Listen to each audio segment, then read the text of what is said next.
In the past decade, across the United States, more than 100 inmates have died following violent encounters with correctional officers.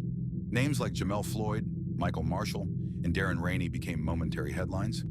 Victims of neglect, excessive force, or outright abuse inside the very institutions meant to rehabilitate them. Their stories, often caught on bodycam footage, surveillance videos, or exposed by whistleblowers, reveal a harsh truth. Too many incarcerated individuals, especially those battling mental illness, are treated not with care, but with cruelty. Some were unarmed, some were restrained, some begged for help, and in many of these cases, no one intervened. What's more disturbing, most of these incidents didn't come to light because of accountability from within, but because of leaked footage, lawsuits, or death certificates that didn't add up.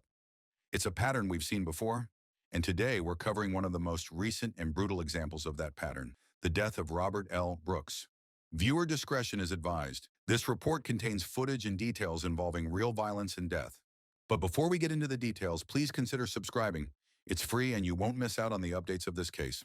On December 9th, 2024, inside the walls of Marcy Correctional Facility in upstate New York, 45-year-old inmate Robert L. Brooks was pronounced dead just minutes after what investigators later described as a brutal assault by correction officers.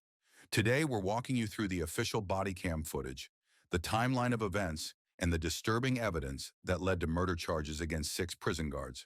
Robert Brooks was serving time for a robbery conviction and had a documented history of mental health struggles. On the morning of December 9th, he was placed in a medical exam room after what officials say was erratic behavior.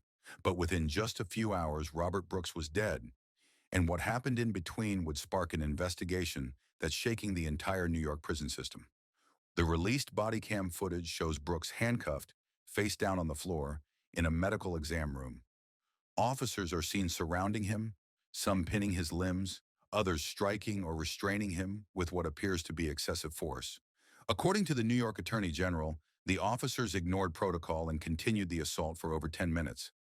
One officer reportedly said, "He's faking it," as Brooks went limp.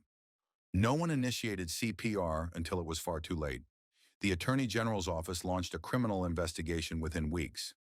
In February 2025, 6 officers were charged with murder, with others facing assault and falsifying records. Governor Kathy Hochul condemned the incident, calling it a sickening betrayal of trust. One officer resigned, and others were placed on administrative leave pending trial. This case raises difficult but necessary questions about how inmates with mental health issues are treated in U.S. prisons. How could over a dozen officers and a nurse witness this and not stop it? And how many more cases go unreported, unrecorded, or ignored because there's no footage?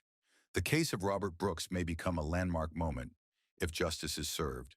If you believe stories like this need to be told, not forgotten, consider subscribing to this channel.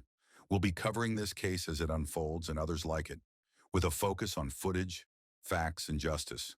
Thanks for watching and stay safe.